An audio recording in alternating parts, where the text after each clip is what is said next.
That's why RBI is thinking about new methodology. But मैं आपको लिखा है नहीं, इसलिए मैंने लिखा है ना वो sentence, by far. This is the meaning of this word. By far this is the most comprehensive, because RBI is thinking about new methodology. Because RBI is thinking that if I will reduce the repo rate, this will have effect in 2 months or after 3 months. But if banks are not following, monetary policy is an indirect policy. You have to be dependent on banks. Then what will happen? So we have to figure out a perfect formula that banks will follow. Banks are also struggling. They have their problem. We'll discuss today NPA, problem of NPA. Okay. We'll discuss in brief for about 15 minutes the banking history of India, just to make a picture clear. In 15 minutes, I'll make you write few important points. So, the history of banking started from the year 1881. Awadh Commercial Bank started. After that, in 1921, we have established around one important bank known as Imperial Bank of India. In 1955, by passing an act known as SBI Act 1955, we renamed the Imperial Bank of India to State Bank of India.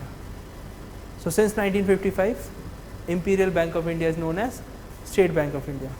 In 1959, drawing a timeline, 1881, then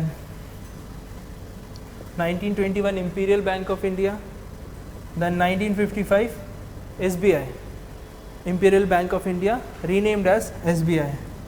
In 1959, all the associates of State Bank of India came into the picture, and the important year, 19th July 1969, nationalization of banks. So we'll start our discussion from this, because you will find in every book, and that is of no relevance for our examination. Just to know the history, Imperial Bank is an important bank, 1921. They can ask question related to economic history, etc.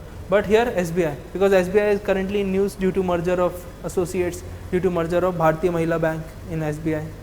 Getting my point? SBI is now a 43rd largest bank in this in all the world. So we can say that SBI is one of the most important banks for our country.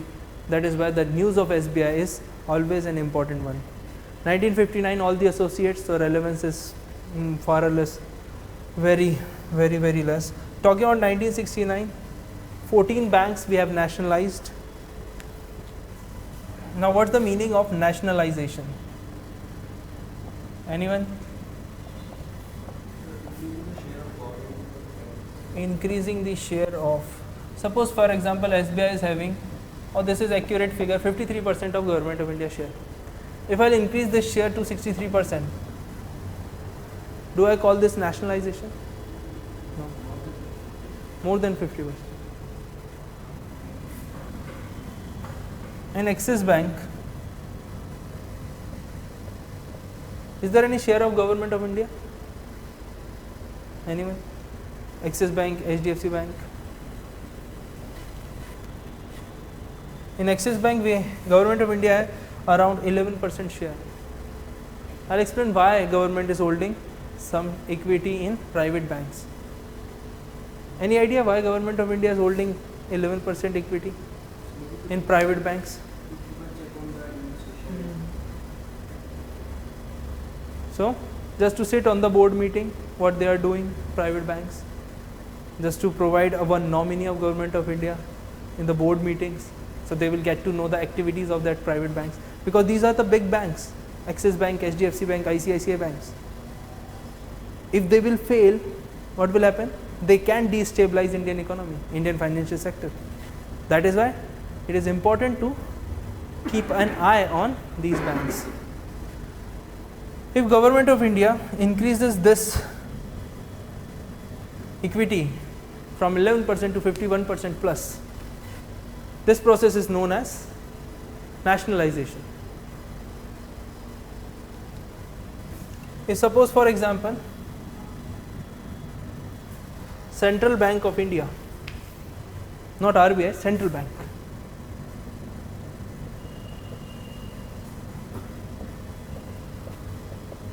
Central bank एक bank है ना, देखें ना, public sector. Government of India holds 88% of share. When you enter into the bank, you will realize the amount of share, amount of percentage of share, 88%. 5 minute आपको बैठना ही पड़ेगा, उसके बाद ही काम शुरू होगा. ठीक है, so 88%. If I will reduce this 88% share to 68%, because lot of committees are suggesting that we should decrease the share in public sector banks. This process is called shedding the share of Government of India, is known as disinvestment. ठीक है. Suppose PG Nayak committee suggested that we should privatize all these public sector banks. We should privatize all these public sector banks. From 53% share, suppose government sheds its share to 49%. This process is called privatization. Do you understand the difference between shedding the share but maintaining the ownership is known as disinvestment. What is investment? Obviously increasing the share. Disinvestment is just opposite. But here, if your ownership does not remains with you, it means it is a process called privatization.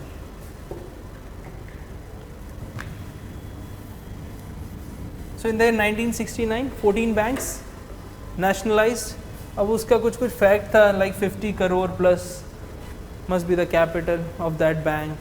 That government selected these 14 banks. At that time, what was the motive behind nationalization of banks? That is the important point here to discuss. What was the motive behind nationalization of banks? Because before 1969, yes, anyone? What? Financial inclusion. That's a relatively a new term, but we can say that before 1969, our Indian banking was known as class banking, because these banks, these 14 banks, the owners were big industrial houses. So they were just offering all these loans to industries. Getting my point? So inequality in giving loans. That is why government had to take this step and nationalize 14 banks, just to channelize the loans in every sector. Most important sector at that time in 1969, remember the situation of 5-year plans. We need to fund agriculture. Why? Because of Green Revolution. So after Green Revolution, agriculture needs, we can say, big heavy investment. So class banking. So after 1969, class banking converted into mass banking. So from 1969 to 1980, the period was known as mass banking. Why mass banking? Because of the large scale branch expansion. So in 1980, 6 more banks, Government of India nationalized these 6 more banks. Total number comes out as 20. But in 1993, New Bank of India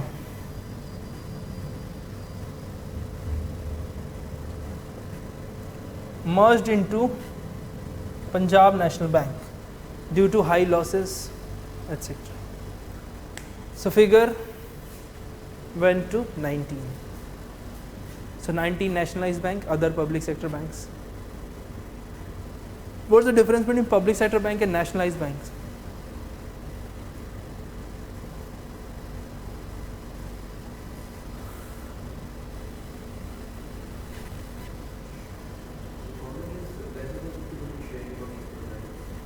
In public sector bank. No. How will you analyze that this is the public sector bank? Obviously with the ownership, it should be more than 51%. Yes, anyone? What's the difference between nationalized bank and public sector bank? If I'll say SBI is a nationalized bank, if I'll say Bank of Baroda is a nationalized bank, IDBI is a public sector bank, because these banks previously were under private control, but other banks established as a total fully owned government body. Getting my point? So they were not privatized. If suppose in next 2-3 years Axis Bank becomes a public sector bank, so Axis Bank is a private bank, then government will purchase the equity and raise its share to 51% or more. The process called nationalization. So Axis Bank will be known as nationalized bank. But if you suppose establish a new bank starting with the full government ownership, that is known as public sector. Small difference. This is the timeline for our banking industry. So want to write something? Timeline? Write in one or two line will. Indian banking started with the establishment of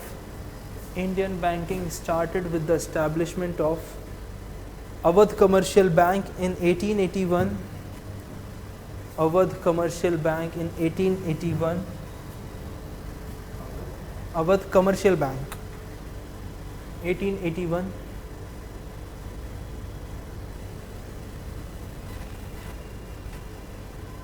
In bracket you can write starting of formal banking. Starting point of formal banking. Full stop, next line. In the year 1921,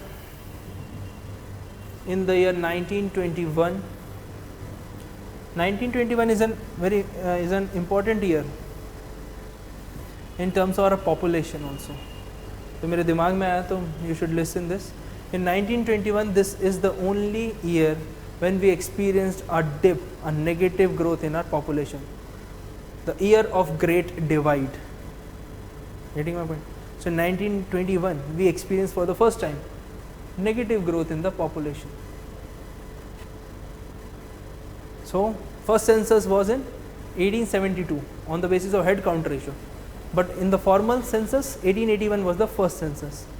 After that, till 2011, we have never experienced a dip in the population growth.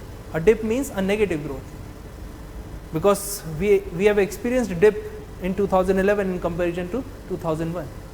So whenever the statement comes that India's population growth has been declining, is this statement correct or false? India's population growth is declining. Statement is correct, because when we compare growth from 1991 to 2001, the growth rate was 21%. But when we compare 2001 to 2011, the growth rate was 17.5%. So actually the growth rate is declining. I am not saying absolute amount, like 91 crore, then 102 crore, then 121 crores. These are the data of census. ठीक है, तो इस statement का ध्यान रखना, नहीं तो जहाँ पढ़ा कि पॉपुलेशन ग्रोथ डिक्लाइनिंग तो गलती होना है, ऐसा नहीं है. Population is not declining but population growth is declining. 1921, what was the last name? In the year 1921, Imperial Bank of India established by colonial government.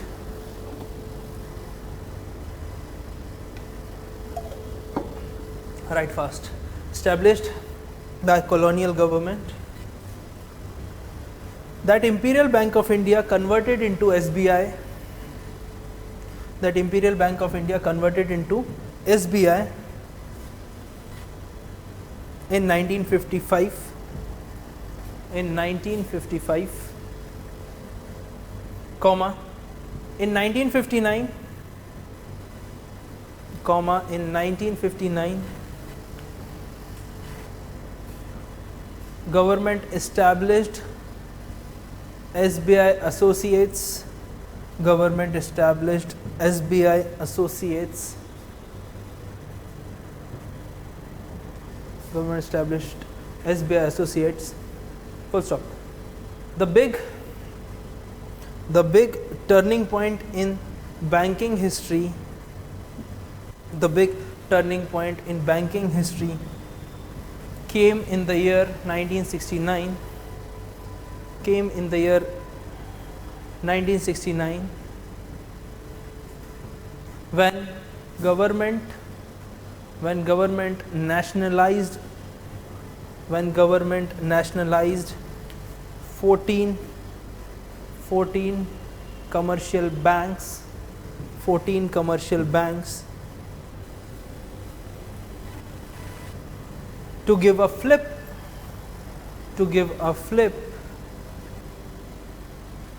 from class banking to mass banking, to give a flip from class banking to mass banking. I am not dictating this 50 crore of capital here 200 crore of capital, not important. Okay. Next point. By witnessing the success of 1969,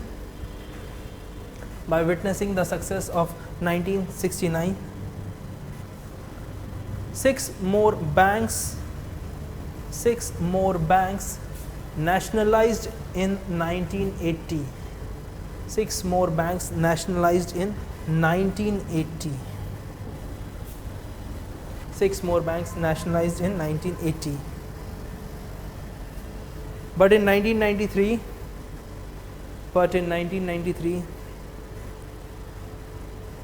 New Bank of India merged into Punjab National Bank.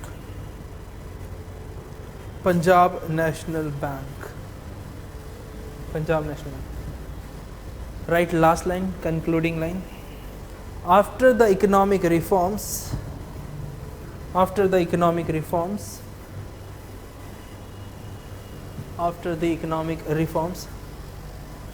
Narsimham Committee suggested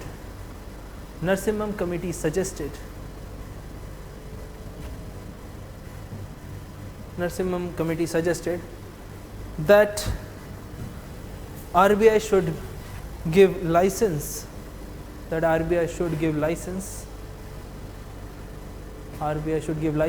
to more private banks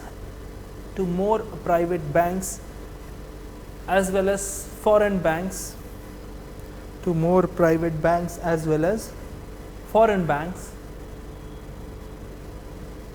in order to increase the competition in Indian banking sector.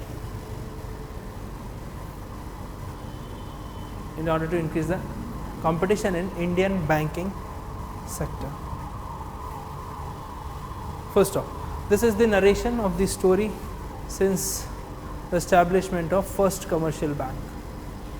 Now we'll discuss some basics of banks, how banks are working, what are the motive behind like commercial banks, what are scheduled and non-scheduled commercial banks, what are cooperative banks. We'll discuss in brief because the definition is given in your printed notes, but we'll just make understanding about these terms.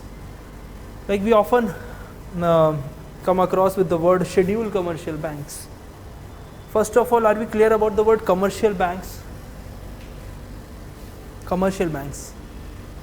So if I will say that SBI is a commercial bank and Axis Bank is a commercial bank, so it means both banks are working towards their profitability. SBI is also there to earn profit, although it is a government owned entity. That is why SBI has a big pockets, so that SBI can absorb losses and they can offer some concession to the depositors. But talking about other private sector banks, they have to keep in mind their profitability in order to sustain in the market, because banking industry is a competitive industry if we talk about this 21st century. So scheduled commercial banks are the name of these banks mentioned in the second schedule of RBI Act 1934. So a bank's name is mentioned in the second schedule of RBI Act 1932 is known as Scheduled Commercial Bank. In our economy, in our banking sector, we do not have or we hardly have any non-scheduled commercial bank.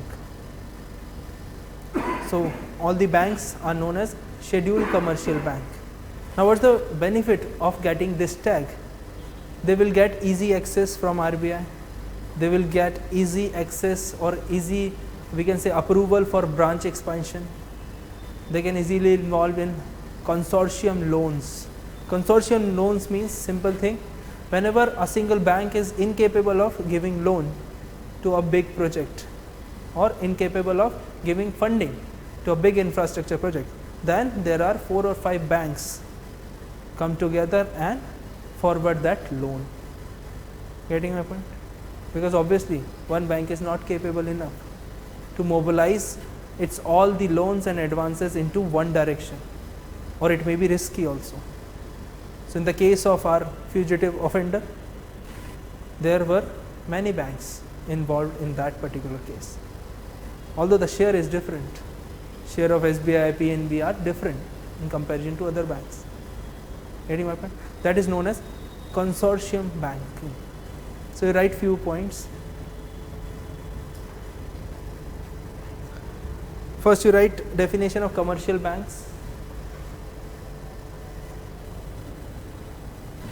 Commercial banks, as the word suggested,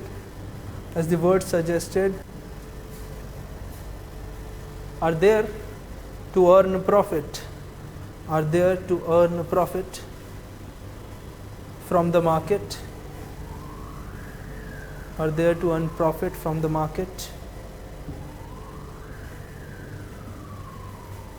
full stop. Their survival depends on the profitability from banking operations that they perform,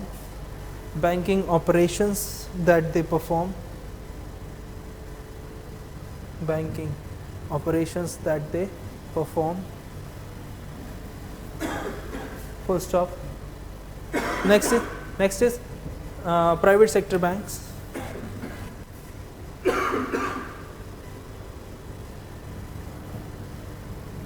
These banks are also commercial banks. But their ownership belongs to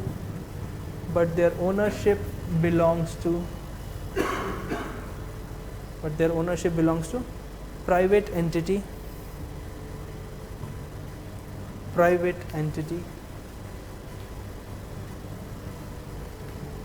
Next is your scheduled commercial bank.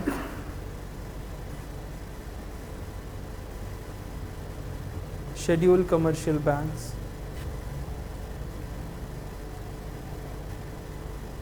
Banks which come under the second schedule of RBI Act, 1934,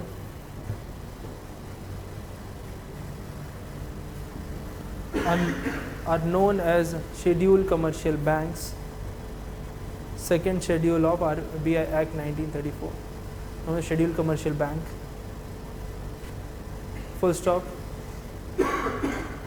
They have certain kind of facilities. By getting this tag. They are having certain kind of facilities by getting this tag, like easy access to funds, comma, approval for branch expansion,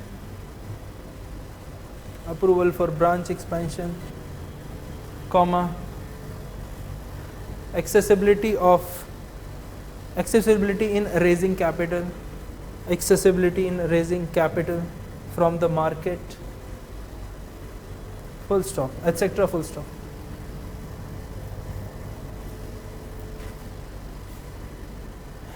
ठीक है. Right, consortium loan.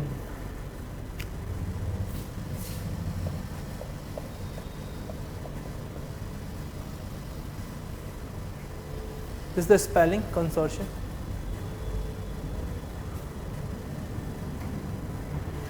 You write when a single bank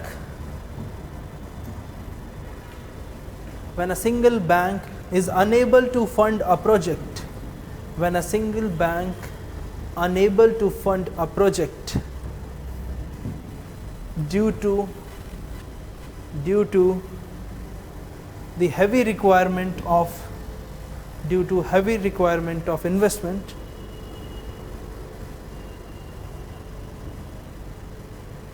comma, there is a provision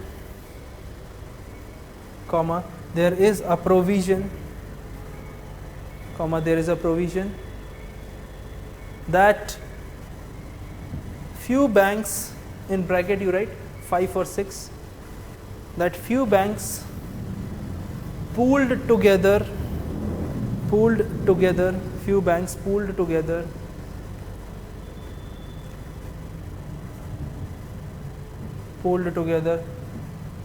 for all the funds to provide or fund big projects.